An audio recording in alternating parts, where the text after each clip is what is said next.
گیا دنیا کی سب سے اچھی چیز کیا ہے؟ آپ گیس کرو، آپ کے دماغ میں کیا ہے؟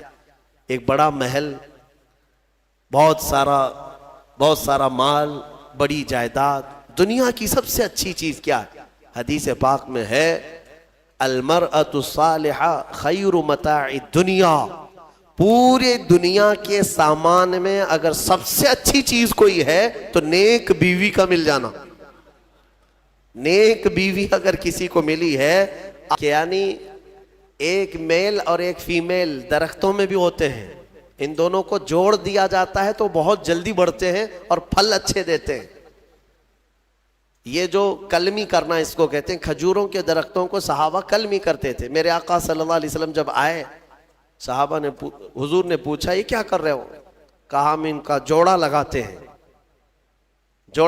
ہیں اور یہ دونوں جوڑ بہت جلدی بڑھتے ہیں، میل اور فیمیل۔ حضور پاک صلی اللہ علیہ وسلم نے فرمایا اس کی کیا ضرورت ہے؟ چھوڑ دیا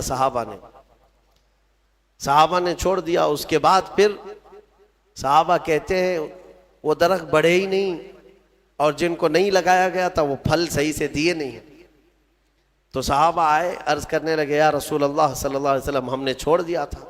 میرے آقا نے فرمایا وہ تو ایک مشورہ تھا، حکم نہیں تھا کہ اس پر کرنا ضروری ہے، باقی اگر تم اس معاملے کو بہتر جانتے ہو تو پھر کیا کرو۔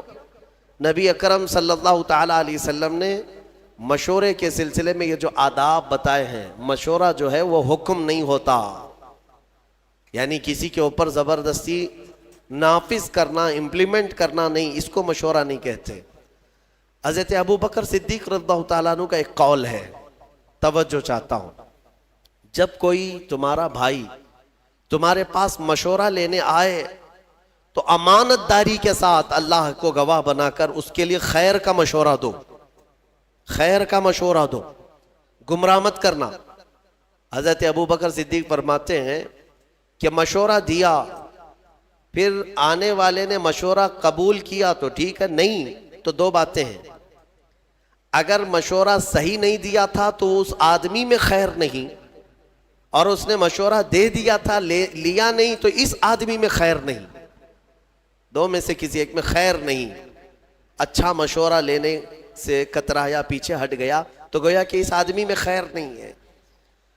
اب یہاں پر یہ بحث گنجھلک نہ ہو جائے، میں تھوڑی سی وضاحت کر دیتا ہوں۔ اس کی کیٹیگری ہے، مشورہ جو ہے کس سے کرنا چاہیے کس سے نہیں کرنا چاہیے، اس کے بھی آداب ہیں۔ ہاں، آپ میڈیکل سائنس کے اسٹوڈنٹ ہیں، آپ ڈاکٹریٹ کر رہے ہیں، بایولوجی پڑھ رہے ہیں، اور کسانوں سے مشورہ کر رہے ہیں کہ اس میں آپریشن میں کیسے کروں، سکسیس کیسا ہوگا، پیٹ کا آپریشن، سر کا آپریشن، تو یہ کیسی بات ہے؟ یہ لا یعنی بات ہے۔ پھر کسان مشورہ دے گا بڑا پھاوڑا لے لو، چھوٹی کدالی لے لو، پیٹ پھاڑو، اس کے فن کے مطابق جو چیز ہوگی اس سے مشورہ کیا جائے گا، اور تمہارے علم سے ریلیٹڈ جو لوگ ہوں گے ان سے مشورہ کیا جائے گا۔ اسی لیے سارے علوم کے اور سارے فنون کے متعلق آپ اتنا تو جانتے ہیں، طبیعت خراب ہے تو 4 ڈاکٹروں سے مشورہ لیا جاتا ہے، آپریشن فلاں کہہ رہا ہے، فلاں کہہ رہا ہے، سب سے مشورہ لے لیتے ہیں کہ کیا کرنا ہے۔ آپ جو ہے انجینئرز کے پاس جاتے نہیں، آپ کو اتنی خبر ہے، اگر کڈنی خراب ہے تو انجینئر کو نہیں دکھاتے، سب ڈاکٹروں سے مشورہ لیتے۔ گھر کی چھت میں لیکیج ہے تو ڈاکٹروں کو نہیں بلاتے کہ آؤ میری چھت کو ایک انجیکشن لگا دو، آپ کو پتا ہے، پھر انجینئر سے پوچھتے ہیں، کئی لوگوں سے مشورے لیتے۔ اتنا سینس سب کو ہے کہ جس فیلڈ کی بات ہوگی اس کے ماہرین سے ہی مشورہ لیا جائے گا، لیکن افسوس ایک بات کا ہے کہ دین کے معاملات میں اس کا خیال نہیں رکھتے لوگ۔ دین کی فیلڈ کے جو ماہرین ہیں انہی سے دین کے مسئلوں کے مشورے کرنا چاہیے، نہ کہ راستہ جھاڑنے والے سبزی بیچنے والوں سے اگر فتوے پوچھتے رہو گے تو پھر ظاہر سی بات ہے آج جو نظام درہم برہم ہو رہا ہے اس کی وجہ یہی ہے۔ مشورہ کس سے لے رہے ہو؟ دین کی سوجھ بوجھ اس کے اندر ہے یا نہیں؟ میرے آقا صلی اللہ تعالیٰ علیہ وسلم کی حدیث پاک صادق آتی، حضور نے فرمایا آخر زمانے میں لوگ جاہلوں کو اپنا سردار بنا لیں گے، ان سے فتوے پوچھیں گے اور وہ بغیر علم کے فتوے دیں گے، خود بھی گمراہ ہوں گے، قوم کو بھی گمراہ کریں گے۔ آج یہ حالات ہے۔ لوگ اس سلسلے میں کیوں آپ کا سینس مر جاتا ہے؟ قرآن کے متعلق، حدیث پاک کے متعلق دینی معلومات جو کچھ بھی لینی ہے وہ دین کے ماہر علماء سے ہی لینی چاہیے۔ باقی چاہے جو بھی ہو، ان سے اگر آپ مشورے لوگے تو وہ تیر چلائے گا، اندھا دھند فائرنگ کرے گا، ایسا ہوگا ویسا ہوگا۔ ایسے جاہلوں سے مشورے لے کر کئی لوگوں کی طلاق ہو گئی اور کئی طلاق کے بعد زنا کرتے رہ گئے۔ نہیں ہوا، جاؤ گھر میں، کون بولتا ہے طلاق نہیں ہوئی؟ اس صاحب نے کہہ دیا، جاہلوں نے اس کے بعد اپنے گھر میں ویسی جینا شروع کر دیا جبکہ ہر دن زنا کا گناہ ہے ان کے لیے۔ تو ماہر اور خبیر لوگوں سے ہر فیلڈ کی جس طرح مشورہ کیا جاتا ہے، دین کے معاملات میں بھی مشورہ انہی سے کیا جائے جو دین کے ماہرین ہیں۔ اچھا، ایک اور بات، نوجوانوں کو آج مناظرہ کرنے کا بڑا شوق رہتا ہے، ڈیبیٹ کرنے کا، وہ بھی کس پہ؟ فیس بک پہ، واٹس ایپ پہ، اور کن کن معاملات پہ ڈیبیٹ کرتے رہتے ہیں؟ عقیدے کے معاملات پر، کبھی اہل حدیث سے، کبھی دیوبندیوں سے، کبھی شیعوں سے۔ یہ جو اختلافی مسائل ہیں ہمارے مابین، بعض عقیدے کے ہیں، بعض الگ ہیں، تو ان پر ہمارے نوجوان ڈیبیٹ کر رہے ہیں فیس بک پر، لمبی لمبی چوڑی چوڑی تحریریں۔ کچھ سالوں پہلے کی بات ہے، شاید 1-2 سال گزرے ہوں گے، رات کے 2:30 بج رہے تھے یا 2 بج رہے تھے، مجھے فون کنٹینیو آ رہا ہے۔ ظاہر سی بات ہے، اتنی رات کو اگر فون آئے تو کسی کی ایمرجنسی ہوگی، سیریس ہوگا۔ اٹھا کر کے معلوم کہ ایک نوجوان کہتا ہے، حضرت ایک فلاں فلاں مسئلہ آ گیا، پیش آ گیا ہے، جلدی سے آپ کو بتانا ہے۔ اتنی رات کو کیا مسئلہ ہے؟ کہا نہیں، بحث ہو رہی ہے ہماری، دلیل دینا ہے۔ کیا ہے؟ علم غیب کے متعلق کچھ بحث ہو رہی ہے۔ میں نے کہا کہاں ہے، کون سی محفل میں بیٹھے آپ؟ کہاں نہیں، ہمارے گھر کے باہر کٹے پہ بیٹھے ہوئے ہیں، گلی میں بیٹھے ہوئے ہیں، رات جگہ چل رہا ہے، اور 2 باہر کوئی چھوٹے نوجوان ہوں گے، ان کے ساتھ ان کا ڈیبیٹ چل رہا ہے، اور رات کے 2:30 بجے ہم سے مسئلہ پوچھ رہے ہیں۔ میرے عزیزوں، دین کے معاملات میں اگر ڈسکس کرنا ہے، میں اس کو منع نہیں کرتا، ڈیبیٹ کرنا ہے، مناظرہ کرنا ہے، شوق سے کرو، لیکن جاؤ کسی دارالعلوم میں پہلے داخلہ لے لو، اصولی علم پڑھ لو۔ علم نحو کیا ہے، علم صرف کیا ہے، علم حدیث کیا ہے، علم فقہ کیا ہے، اصول حدیث ہے، اصول فقہ ہے، اصول تفسیر ہے، علم ناسخ و منسوخ ہے، بلاغت ہے، معانی ہے۔ کتنے علوم پڑھنے کے بعد آدمی کیپیبل ہوتا ہے کہ دین کے معاملات میں وہ رائے دے سکے، اور ان سارے علوم کی بو باس بھی نہیں لگی اور لمبے چوڑے مناظرے چل رہے۔ ہوتا یہ ہے کہ پھر گمراہی آ جائے گی، گمراہ، یا تو تم گمراہ ہو جاؤ گے یا سامنے والے کو گمراہ کرو گے۔ اس لیے ان معاملات میں جب بھی کبھی ایسے معاملات آ جائیں، ڈسکشن کرنا پڑے، ڈیبیٹ کرنا پڑے، کچھ لوگ چھیڑتے ہیں، تم لوگ ایسا کرتے ہو، اس کی کیا دلیل ہے؟ ان کا جواب صرف ایک ہی ہے کہ چلیں ہمارے علماء اکرام کے پاس بیٹھتے ہیں، وہاں سے آپ کو ساری چیزیں مل جائیں گی، وہاں سے آپ کو بتا دیا جائے گا۔ اور وہ جتنے چوہے تمہیں گمراہ کرتے ہیں وہ کوئی علماء کے پاس نہیں آنا چاہتے، راستے پہ، نکڑ پہ، بازار میں پکڑ پکڑ کر کے تمہیں دلیلیں سنانے کی کوشش کرتے ہیں، حدیث میں یہ ہے، بخاری میں یہ ہے، مسلم میں یہ ہے۔ سامنے والا امپریس ہوتا ہے۔ شاید ہمارے پاس بھی ایسے بہت سارے ہیں۔ ایک صاحب آئے، وہ کہنے لگے، کسی بات کے بارے میں سوال کرنے لگے، کہا کہ یہ آپ حدیث سے بتا سکتے ہیں کہاں ہے؟ کہا میں بتا تو سکتا ہوں، آپ کو سمجھ میں آئے گا؟ میرے ڈیسک پر یہی کی بات ہے، جب میں یہاں موجود تھا، بڑی کتاب رکھی ہوئی تھی، میں نے کہا یہ دیکھیے، یہ بخاری شریف اگر میں کھول کر کے دکھاؤں گا تو آپ مان لیں گے؟ انہوں نے کہا کیوں نہیں مانیں گے، بالکل مانیں گے، بخاری شریف کو مانیں گے ہم۔ میں نے کہا یہی تو تمہاری گمراہی ہے، یہ بہار شریعت رکھی ہوئی ہے، سامنے موٹی کتاب بہار شریعت رکھی ہوئی ہے، ہم نے صرف اس سے کہا کہ یہ بخاری شریف دکھائیں آپ کو، تو ان کو کتاب کا نام تک نہیں معلوم، تو پھر کس بات پر ڈسکس کرنا چاہتے ہیں؟ تو جہالت کے معاملات ایسے ہیں میرے عزیزو، آدمی گمراہ ہو جاتا ہے۔ اسی لیے میں جو بات کہہ رہا ہوں وہ یہ ہے کہ جب ایسے معاملات آئے تو دین کے ماہرین کے پاس جاؤ، جو علم والے ہیں۔ قرآن بھی کہتا ہے فَاسْأَلُوا أَهْلَ الذِّكْرِ إِن كُنتُمْ لَا تَعْلَمُونَ، اہل ذکر یعنی علم والوں سے سوال کرو اگر تمہیں کسی بات کا علم نہیں ہے۔ اللہ تعالیٰ نے فرمایا جاؤ ان سے پوچھو، سوال کرو۔ تو یہ مشورہ، اور کچھ لوگوں کے متعلق فرمایا گیا مشورے نہ لیں، وہ لوگ جو فاسق و فاجر ہیں، اللہ کا خوف نہیں رکھتے دل میں، ان سے مشورہ لینے کی ضرورت بھی نہیں، ان سے مشورہ لینے کی ضرورت بھی نہیں ہے۔ جن کو آخرت کا خوف نہیں، اللہ کا خوف نہیں، وہ تمہارے حق میں بہتر مشورہ کیا دے سکتا ہے؟ مشورے کے لیے سب سے بہتر وہ شخص ہے جو اللہ کا خوف رکھتا ہے اور آخرت سے ڈرتا ہے، وہ مشورے کا سب سے موزوں آدمی ہوا کرتا ہے۔ اور اس کے علاوہ بعض مقامات پر یہ بھی کہا گیا ہے کہ بہت چھوٹے نابالغ اور عقل نہ رکھنے والوں سے مشورے نہ لیے جائیں، اور بعضوں نے کہا کہ عورتوں سے بھی یہ نہیں ہے کہ لینا ہی نہیں چاہیے، بات کر سکتے ہیں، ڈسکس کر سکتے ہیں، مشورے لے سکتے ہیں، لیکن ضروری نہیں کہ ہر مشورے پر عمل کیا جائے، ضروری نہیں ہے ہر مشورے پر عمل کیا جائے۔ میں نے شاید اس سے قبل بتایا تھا، حضور پاک صلی اللہ تعالیٰ علیہ وسلم نے اپنی ازواج مطہرات میں حضرت ام سلمہ رضی اللہ تعالیٰ عنہ کی اس بات پر تعریف فرمائی تھی کہ عورتوں میں سب سے بہترین مشورہ دینے والی خاتون۔ صلح حدیبیہ کے موقع پر حضرت ام سلمہ رضی اللہ تعالیٰ عنہ نے حضور کو مشورتاً عرض کیا تھا۔ حضور صحابہ سے کہہ رہے تھے بال منڈا لو، احرام اتار لو، کوئی نہ بال منڈا رہے تھے نہ احرام اتار رہے تھے۔ 3 بار حضور نے فرمایا تو حضور کو غم ہوا، اندر آئے تو غمگین تھے۔ ام سلمہ نے یہ عرض کیا یا رسول اللہ، آپ انہیں بولے نہیں، ان کے سامنے جا کر آپ خود اپنے بال حلق کر لیں، اپنا احرام اتار لیں، وہ تو اس انتظار میں ہے کہ شاید وہی آئے گی اور دوسرا پیغام آئے گا۔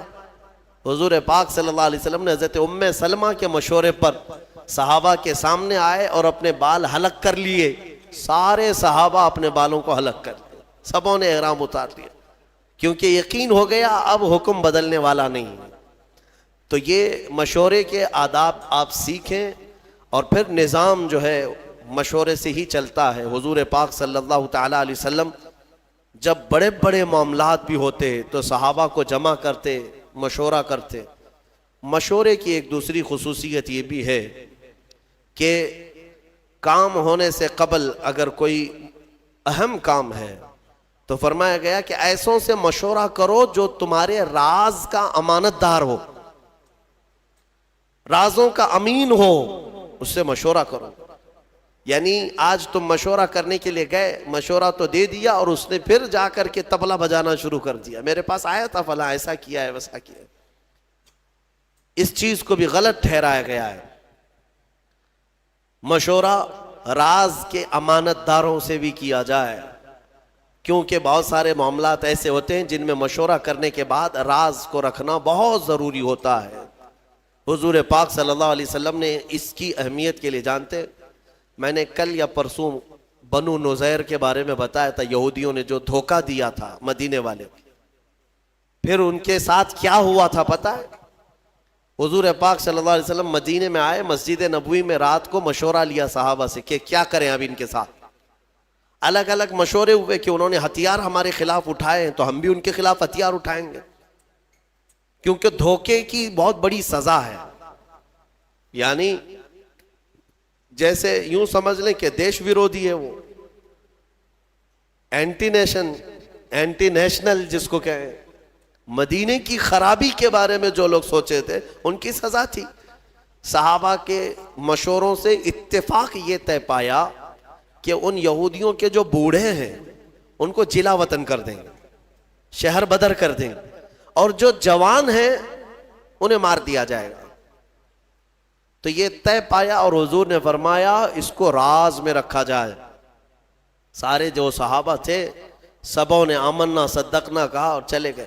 یہودیوں کو پتا تھا ہمارے بارے میں کچھ آج میٹنگ ہو رہی ہے مسجد نبوی میں، دوسرے دن وہ جاسوسی کرنے لگے, کہیں سے کچھ بات پتہ چل جائے کہ کیا میٹنگ ہوئی, کیا ہمارے ساتھ ہونے والا.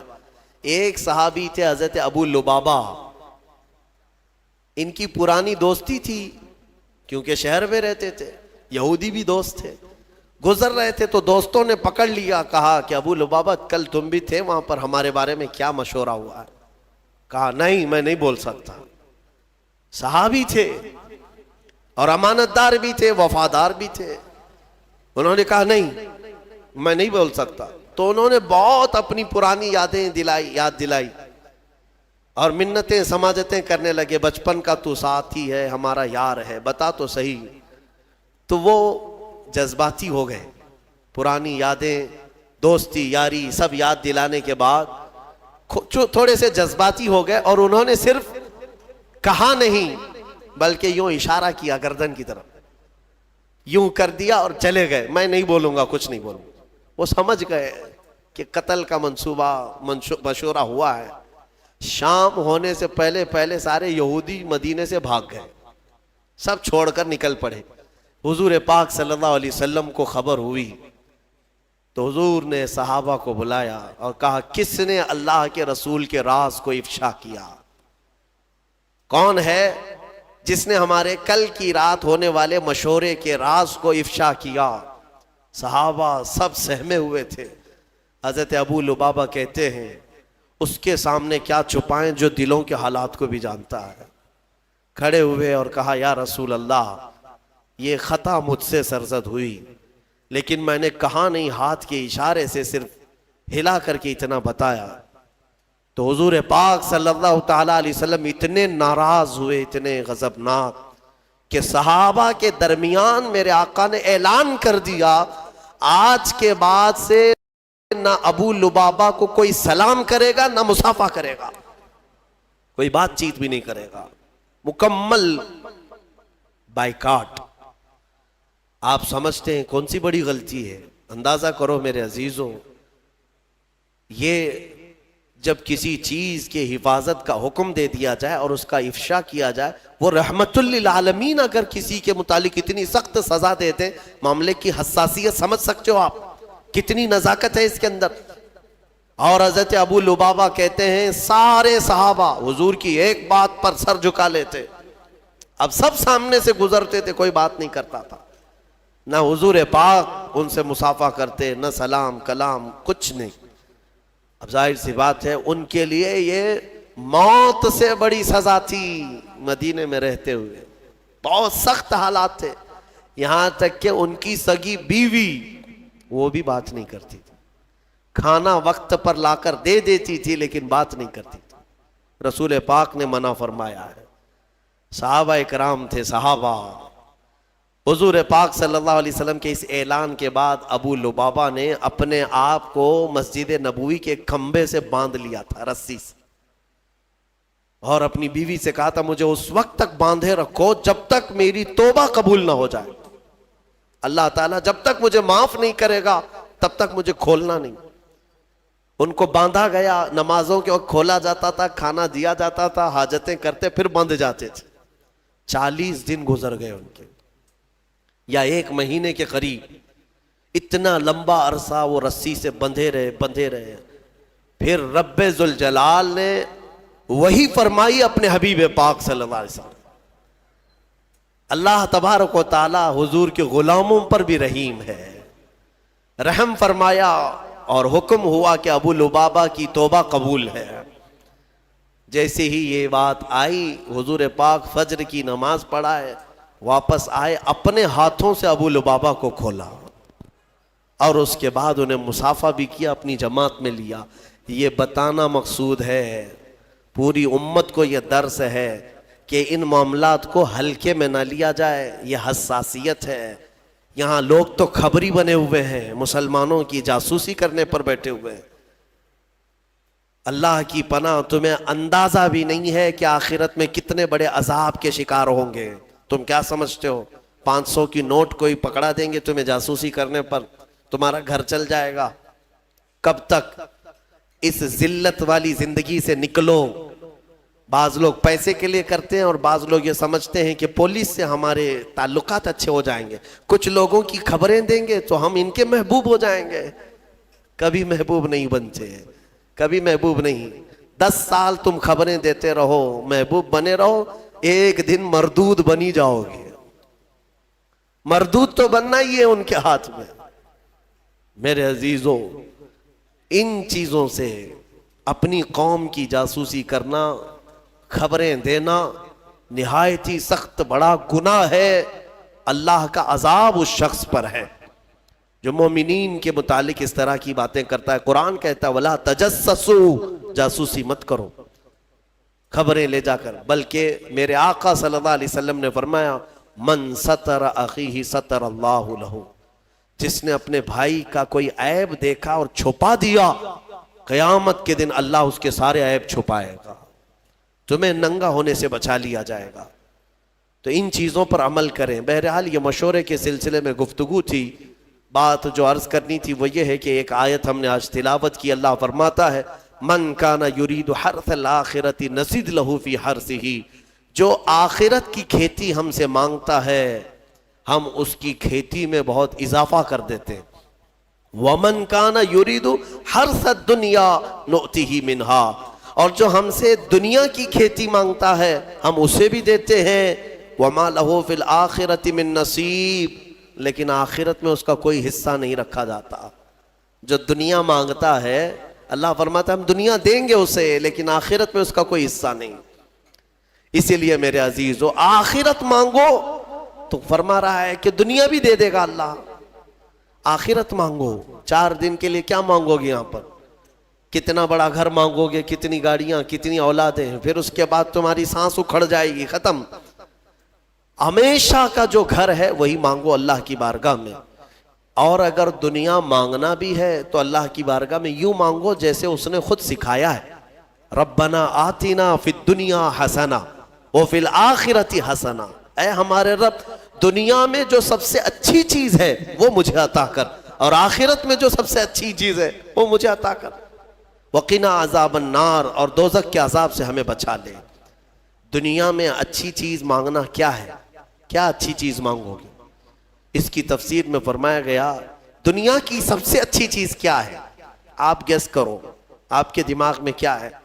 ایک بڑا محل، بہت سارا مال، بڑی جائیداد۔ دنیا کی سب سے اچھی چیز کیا ہے؟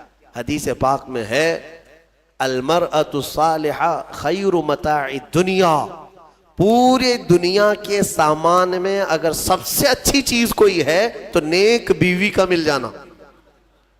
نیک بیوی اگر کسی کو ملی ہے آدھی دنیا ملی ہے اس کو۔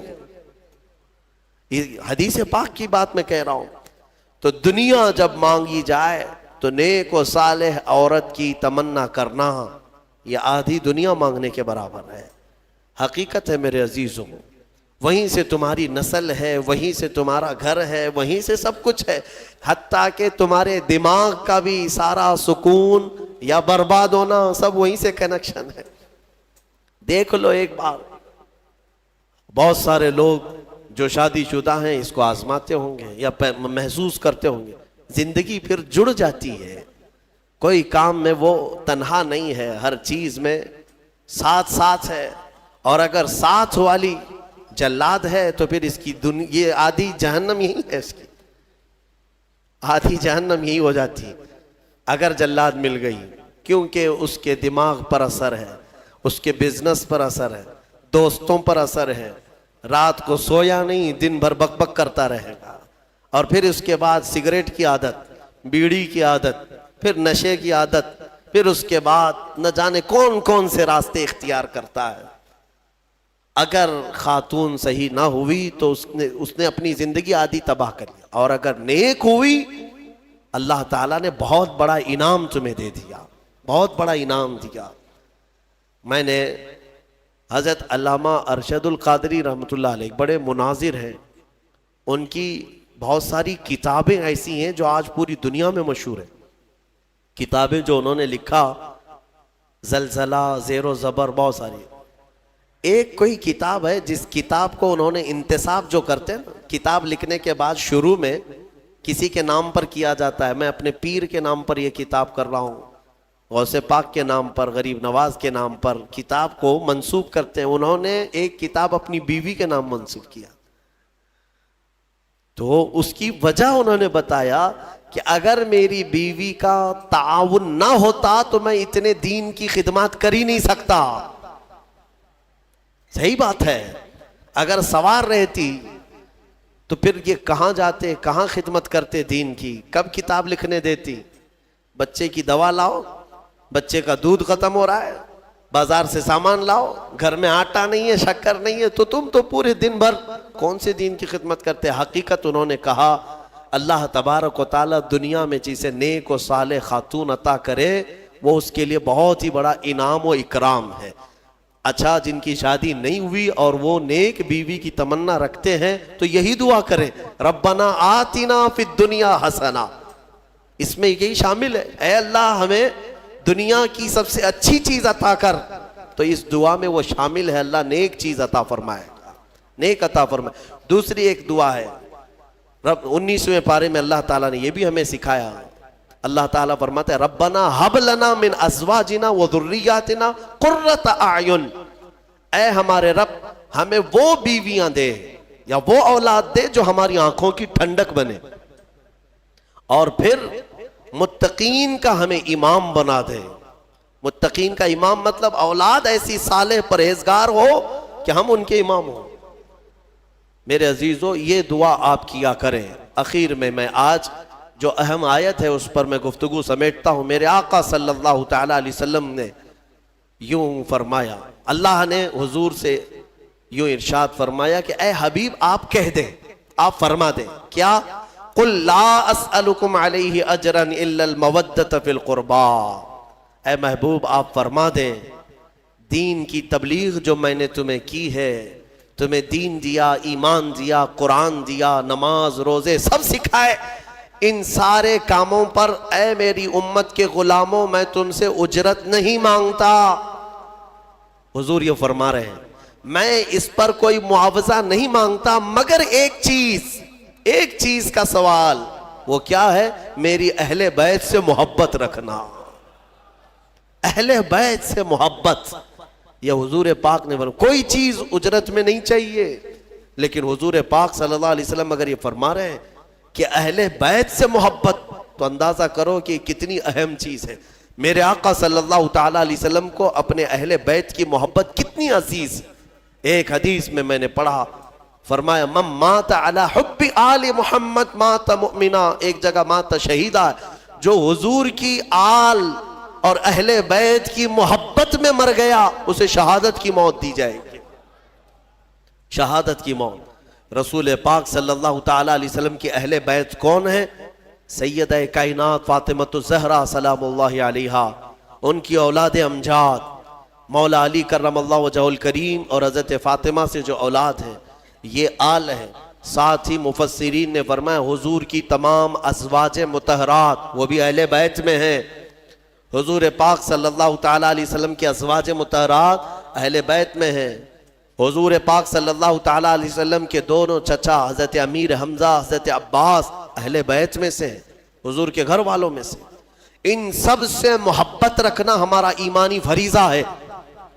اور فرمایا کہ جس کے اندر بغض ہے اہل بیت کا تو پھر وہ ایمان کے ساتھ دنیا سے نہیں جائے گا. بغض مت پالو. حضور فرماتے ہیں فاطمہ میرے جسم کا ایک ٹکڑا ہے, جس نے اس سے محبت کی اس نے مجھ سے محبت کی, اور جس نے فاطمہ سے عداوت کی اس نے مجھ سے دشمنی کی. اس نے مجھ سے دشمنی کی, اور رسول سے دشمنی پھر کون سا ایمان ہے؟ تو حضور پاک صلی اللہ تعالی علیہ وسلم کی آل کی محبت ہمارے لیے بہت ضروری ہے, لیکن وہ محبت نہیں جو آج کچھ چوہے سکھا رہے ہیں. میں آپ کو صاف صاف بتاتا ہوں, اہل بیت کی محبت یقیناً ہمارے لیے فریضہ ہے, لیکن غلو نہیں کرنا, اس میں ایسا مبالغہ نہیں کرنا کہ اہل بیت کو نبیوں کے اوپر پہنچا دیا یا پھر ان کو خدا کے درجے تک پہنچا دیا. وہ محبت کی بات میں نہیں کرتا. یقیناً ہماری اولاد, ہمارے جان, ہمارے مال سب سے زیادہ ہم ہمارے رسول سے محبت کرتے ہیں اور ان کے بعد ان کے اہل بیت اور صحابہ سے محبت، یہ ہمارے لیے ضروری ہے۔ اہل بیت حسنین کریمین رضوان اللہ تعالیٰ علیہ مجمعین، آپ اندازہ کریں میرے آقا صلی اللہ تعالیٰ علیہ وسلم کس قدر ان سے محبت فرماتے تھے، کس قدر محبت، یہاں تک کہ نمازوں میں بھی حضور پاک صلی اللہ علیہ وسلم دونوں شہزادوں کو ساتھ لے کر کے نماز پڑھتے تھے۔ حضور کا ایک جبہ تھا کافی چوڑا، حضرت ابو ہریرہ کہتے ہیں ٹھنڈیوں کے دنوں میں حضور پاک صلی اللہ علیہ وسلم اس جبے کو پورا اوڑھ کر کے آئے یا چادر اوڑھ کر کے آئے، لیکن اندر کوئی چیز محسوس ہو رہی تھی۔ حضرت ابو ہریرہ کہتے ہیں میں نے بہت دیر تک کوشش کیا کہ حضور کس چیز کو چھپائے ہوئے ہیں، بعد میں چادر ہٹی تو پتہ چلا حسن و حسین رضی اللہ تعالیٰ عنہ حضور پاک اپنے سینے سے چمٹا کر کے رکھتے تھے۔ میرے عزیزوں، حضور نماز کے لیے جائیں تو کوئی ہے جس کی مجال جو حضور کی پیٹھ پر سوار ہو جائے؟ وہ حسین اعظم ہے۔ میرے آقا صلی اللہ تعالیٰ علیہ وسلم کی نماز کے عالم میں اگر وہ سجدے میں پیٹھ پر چڑھتے تو حضور سر نہیں اٹھاتے تھے، سر نہیں اٹھاتے۔ حالانکہ مسئلہ یہ ہے شریعت کا کہ اگر بچہ نماز پڑھنے کے دوران آ گیا تم ایک ہاتھ سے اس کو اٹھا کے سائیڈ کر سکتے ہو، اگر اچھل کود کر کے گود میں لٹک گیا تمہاری نماز، چھوٹا بچہ نہ سمجھ، تو تم ایک ہاتھ سے اس کو ہٹا سکتے ہو، شریعت نے یہ اجازت دی ہے۔ ماں کے لیے بھی ہے، باپ کے لیے بھی ہے۔ مصلی پر نماز پڑھتے وقت کبھی کبھار بچے سجدہ گاہ پہ آ کے بیٹھ جاتے ہیں، سجدہ کیسے کرے؟ حکم ہے کہ ان کو اٹھاؤ، سائیڈ کرو اور پھر سجدہ کرو، تمہاری نماز میں خرابی نہیں ہے۔ یہ مسئلہ تو ہے، لیکن میرے آقا صلی اللہ علیہ وسلم نے حسین اعظم کے سوار ہونے کے وقت نہ اپنی پیٹھ سے ہاتھ کھینچ کر کے ان کو الگ کیا، نہ ہی ہلا کر کے ان کو گرایا، بلکہ جب تک خود امام حسین اترے نہیں میرے آقا سجدے میں ہی رہے، لمبا سجدہ ہو جاتا تھا۔ یہ نازوں کے پلے ہوئے شہزادے کس کے ہیں؟ میرے آقا کے ہیں۔ اور پھر فرمایا میرے آقا نے کہ جنت کے پھول جس کو ریحان کہا جاتا ہے، سب سے زیادہ خوشبو ان پھولوں کی ہوتی ہے۔ میرے آقا صلی اللہ علیہ وسلم فرماتے ہیں جنت کے وہ ریحان کوئی دنیا میں ہے تو وہ حسن و حسین ہے۔ کیونکہ صحابہ نے پوچھا حضور پاک صلی اللہ علیہ وسلم، ہم بھی بچوں کو چومتے ہیں نا، بوسہ دیتے ہیں، بوسہ دیتے ہیں، کبھی ان کے گال پہ بوسہ دیا، کبھی ان کی گردن پہ دیا۔ حضور پاک صلی اللہ تعالیٰ علیہ وسلم اپنے نواسوں کو بوسہ نہیں سونگھتے تھے، یوں گردن کے پاس قریب لے جا کر سونگھتے تھے اور چہرے کو سونگھتے تھے۔ بوسہ لیتے ہیں نا، چومتے ہیں، چومنا بھی ثابت ہے، بوسہ لینا بھی ہے، لیکن سونگھتے تھے۔ صحابہ کہتے کہ یا رسول اللہ صلی اللہ علیہ وسلم آپ ان بچوں کو سونگھتے ہیں؟ کہا ہاں، یہ جنت کے ریحان ہیں، یہ ریحان ہیں، یہ میرے لیے دنیا میں جنت کے ان پھولوں میں سے ہیں، ان کی خوشبو سونگھی جائے گی۔ ان کے مقامات جس قدر بیان کریں وہ کم ہے۔ ہر سال محرم میں اہل سنت و جماعت کا یہ شیوہ رہا ہے کہ اہل بیت کی بارگاہ میں ہم ہر سال حاضری دیتے ہیں بیانات کے ذریعے۔ لہٰذا اے سنی مسلمانوں یاد رکھنا، اپنے اس چیز کو باندھ کر کے لے جانا، جینا۔ تو حضور پاک صلی اللہ تعالیٰ علیہ وسلم کی محبت کے بعد دو محبتیں شرط ہے تمہارے لیے، ایک حضور کے صحابہ کی اور دوسرے حضور کے اہل بیت کی۔ کسی میں کمی نہیں کرنا، نہ صحابہ کو گالی دینا، نہ اہل بیت کی کمی کرنا، کہیں ادھر سے ادھر ہو گئے گمراہ ہو کے مرو گے۔ حضور کے صحابہ ان کا اپنا مقام ہے، حضور کے اہل بیت ان کا اپنا مقام ہے۔ نبی پاک صلی اللہ تعالیٰ علیہ وسلم کے گھر والوں کی جو عزت قرآن میں بیان کی، اللہ فرماتا انما یرید اللہ لیذہب عنکم الرجس اہل البیت ویطہرکم تطہیرا۔ بے شک اللہ یہ چاہتا ہے اے حبیب کہ آپ کے گھر سے ہر گندی چیز کو پاک کر دے، دور کر دے، اور تمہارے گھر والوں کو خوب پاک و ستھرا کر دے۔ اسی لیے حضرت فاطمہ کو کیا کہتے معلوم ہے؟ سیدہ طیبہ طاہرہ۔ طاہرہ کا مطلب ہوا نہایت ہی پاک۔ میں ایک آپ کو یہ بات دے کر کے رخصت ہوتا ہوں، اس بات سے آپ اندازہ کر لیں گے، مزے کی بات ہے۔ حضور پاک صلی اللہ علیہ وسلم گرمیوں کے دنوں میں دوپہر کے وقت حضرت ام سلیم ایک صحابیہ ہیں، ان کے گھر جاتے تھے۔ حضرت انس کے ام سلیم یہ صحابیاں ہیں، خدمتگار تھی حضور کی. وہ کہتی ہیں کہ حضور جب میرے گھر آتے سوتے، گرمی زیادہ ہوتی تو پیشانی پر پسینے جمع ہوتے اور ٹپکنے لگتے. حضرت ام سلیم وہ پسینے کی بوندیں جمع کرتی تھی، وہ جمع کرتی تھی اور شیشی میں بھر لیتی تھی. ایک دن حضور پاک بیدار ہوئے، پوچھا ام سلیم یہ کیا کر رہی ہے؟ وہ کہتی ہیں یا رسول اللہ صلی اللہ علیہ وسلم، اس کو میں حفاظت سے رکھتی ہوں. مدینے میں جب بھی کسی کے گھر میں شادی ہوتی ہے تو دلہنوں کو ہم یہ عطر کے طور پر لگاتے ہیں.